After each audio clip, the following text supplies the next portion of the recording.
Voice of ഗുരുവിൻ്റെ ഒരു പുതിയ എപ്പിസോഡിലേക്ക് എല്ലാവർക്കും സ്നേഹസ്വാഗതം. ഞാൻ രജനി ബിജു. ഓം ശ്രീനാരായണ പരമഗുരവേ നമഃ. ഓം ശ്രീ ശാരദാംബായേ നമഃ. ആചാര്യപാദങ്ങളിൽ പ്രണാമം. ഭഗവാന്റെ ഈ അമൃതവാണികൾ കേട്ട് സുഹൃതികളാകുവാൻ ഭാഗ്യം ലഭിച്ച എല്ലാവർക്കും എൻ്റെ വിനീത നമസ്കാരം.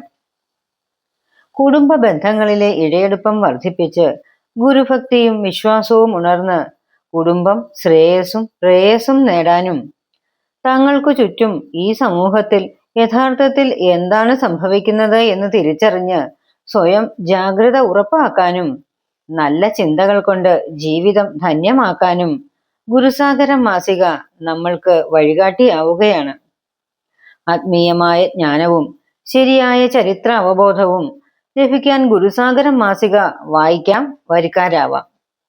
ഈ ചാനൽ നിങ്ങൾക്ക് ഇഷ്ടപ്പെടുന്നു എന്ന് അറിയുന്നതിൽ സന്തോഷമുണ്ട്. ഗുരുസാഗരം ആധ്യാത്മിക കുടുംബ മാസികയിലെ പങ്ക്തികളെ വായിച്ചു കേൾപ്പിക്കുകയാണ് ഞങ്ങൾ ഈ ചാനലിലൂടെ. തീർച്ചയായും നിങ്ങൾ സബ്സ്ക്രൈബ് ചെയ്യാതെയാണ് കാണുന്നതെങ്കിൽ സബ്സ്ക്രൈബ് ചെയ്യുക, ലൈക്ക് ചെയ്യാനും ഷെയർ ചെയ്യാനും മറക്കരുത്. സംഘടനാ ബോധത്തോടെ ഈ ഭക്തി കൂട്ടായ്മയിൽ പങ്കുചേർന്ന് ഗുരുസാഗരം എന്ന ഈ വലിയ കുടുംബത്തിലെ അംഗങ്ങളാകുവാൻ എല്ലാവരെയും സ്നേഹപൂർവ്വം ക്ഷണിച്ചുകൊണ്ട് ഇന്നത്തെ വായനയുടെ വിഷയം എന്താണെന്ന് നോക്കാം. 2026 ഏപ്രിൽ അക്കം ഗുരുസാഗരം മാസികയിലെ സച്ചിന്ത എന്ന പങ്ക്തിയാണ് ഇന്നിവിടെ വായിക്കുന്നത്. ആചാര്യനോടുള്ള വായനക്കാരുടെ ചോദ്യവും അതിന് ആചാര്യൻ നൽകുന്ന മറുപടിയുമാണ് ഇവിടെ വിഷയീഭവിക്കുന്നത്. സാവകാശം ഒരു മരുന്നാണ്. ചോദ്യം: എല്ലാ ആത്മീയ ആചാര്യന്മാരും ഉപദേശിക്കാറുണ്ട്, മനസ്സിന്റെ ശാന്തത കൈവിടരുത്, ചാഞ്ചല്യം വരാതെ നോക്കണം എന്നൊക്കെ.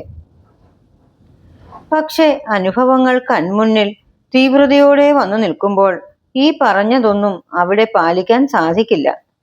വികാരപ്പെട്ടു പോകും, പ്രതികരിച്ചു പോകും. അങ്ങനെയുള്ള ഇടങ്ങളിൽ ആത്മീയ ഉപദേശങ്ങൾ പരാജയമല്ലേ? ഇനി ഉത്തരം എന്താണെന്ന് നോക്കാം. ഉപദേശങ്ങൾ ഒരിക്കലും പരാജയമല്ല, നടപ്പാക്കുന്നതിൽ മാത്രമാണ് പരാജയം സംഭവിക്കുന്നത്.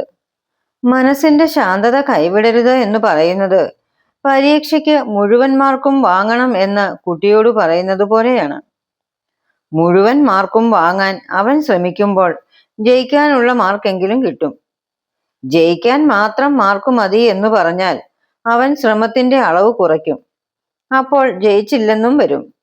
പഠിച്ചാലൊന്നും ജയിക്കാൻ പോകുന്നില്ല എങ്കിൽ പിന്നെ പഠിച്ചിട്ട് എന്തിനാണ് എന്നാണ് ചോദിക്കുന്നതെങ്കിൽ പരീക്ഷയേക്കാൾ വലിയ ജീവിത പരീക്ഷണങ്ങളെ അതിജീവിക്കാനാവാതെ വരും. അതിനാൽ മനസ്സിന്റെ ശാന്തത കൈവിടരുത് എന്നത് ഒരു വലിയ ലക്ഷ്യമാക്കി ശ്രമിക്കുകയാണ് വേണ്ടത്. അതിനൊരു പ്രായോഗിക മാർഗം സാവകാശം എന്ന മന്ത്രം സ്വായത്തമാക്കുക എന്നുള്ളതാണ്. ഒരു ഗ്ലാസ്സിൽ ചെളി കലക്കിയ വെള്ളം എടുത്തു വെച്ചിട്ട് നോക്കിയാൽ അടിത്തട്ട് കാണാൻ സാധിക്കില്ല. കുറച്ചു നേരം ആ കലക്കത്തോടെ ഗ്ലാസും വെള്ളവും അവിടെ ഇരിക്കാൻ അനുവദിച്ചാൽ ചെളി പതുക്കെ അടിയിലടിഞ്ഞ് വെള്ളം തെളിയും. അപ്പോൾ തെളിവെള്ളം ഊറ്റിയെടുത്ത് ചെളി നീക്കം ചെയ്യാം. സാവകാശം നൽകുകയാണ് മനസ്സ് കലുഷമാകുമ്പോൾ സ്വീകരിക്കേണ്ട ഉപാധി. ചാടിക്കയറി എന്തെങ്കിലും പ്രവർത്തിച്ചാൽ ഇരുട്ടത്ത് വാള് വീശുന്നത് പോലെയാകും. ചിലപ്പോൾ സ്വന്തം ദേഹത്ത് തന്നെ കൊണ്ടെന്നും വരും. സംസാരിക്കുമ്പോൾ വായിൽ തോന്നിയത് കോതയ്ക്കു പാട്ട് എന്ന വിധത്തിൽ സംസാരിക്കാതെ വാക്കുകൾക്കിടയിൽ മൗനം നിറച്ച് സംസാരിക്കാൻ ശീലിക്കുക. അപ്പോൾ നല്ല വാക്കു മാത്രം പുറത്തു വരും. നല്ല വാക്കുകൾ പറയാൻ തുടങ്ങുമ്പോൾ മനസ്സിൽ ചെളി അടിയുന്നതിന്റെ അളവ് കുറയും. മറ്റൊരാൾ വിചാരിച്ചാൽ നമ്മുടെ പ്രശ്നം പരിഹരിക്കാൻ സാധിക്കില്ല. അവനവൻ തന്നെയാണ് പ്രശ്നഹേതുവിനെ കണ്ടെത്തി നീക്കം ചെയ്യേണ്ടത്. അതിന് ഡോക്ടർമാർ രോഗനിർണയം ചെയ്യുന്നത് പോലെ സ്വന്തം ഉള്ളിൽ നിന്ന് പുറത്തു വരുന്ന ചിന്തകളെയും വികാരങ്ങളെയും മൂന്നാമതൊരാളായി നിന്നുകൊണ്ട് നിരീക്ഷിക്കണം. ആ സമയം മനസ്സിനെ കലുഷമാക്കിയ വിഷയങ്ങൾ പതുക്കെ അടിയാൻ തുടങ്ങും. അത് നമുക്ക് തന്നെ കാണാൻ സാധിക്കും. അപ്പോൾ പരിഹാരം എളുപ്പമാകും. ഇതൊക്കെ ഒറ്റ തവണ കൊണ്ട് വിജയിപ്പിച്ചെടുക്കാൻ സാധിക്കില്ല. പക്ഷേ ശ്രമിച്ചുകൊണ്ടേയിരിക്കുക. മുഴുവൻ മാർക്ക് വാങ്ങും വരെ അത് വാങ്ങാൻ ശ്രമിക്കുന്ന കുട്ടിയെപ്പോലെ ശ്രമിക്കുക. ഒരു പരാജയം കൊണ്ട് വിജയവഴിയെ വെറുക്കാതിരിക്കുക. വിജയമാർഗങ്ങളെ തള്ളിപ്പറയാതിരിക്കുക. അതിനുള്ള മനസ്സു കാണിച്ചാൽ തന്നെ എന്നെങ്കിലും വിജയിക്കും എന്ന പ്രതീക്ഷ വറ്റാതെ ഉള്ളിൽ നിൽക്കാനിടയാകും. ഇതോടെ ഇന്നത്തെ വായന പൂർണ്ണമാവുന്നു. ഗുരുസാഗരം മാസിക 1 വർഷത്തേക്ക് തപാലിൽ ലഭിക്കാൻ 600 രൂപ അടച്ചാൽ മതിയാകും.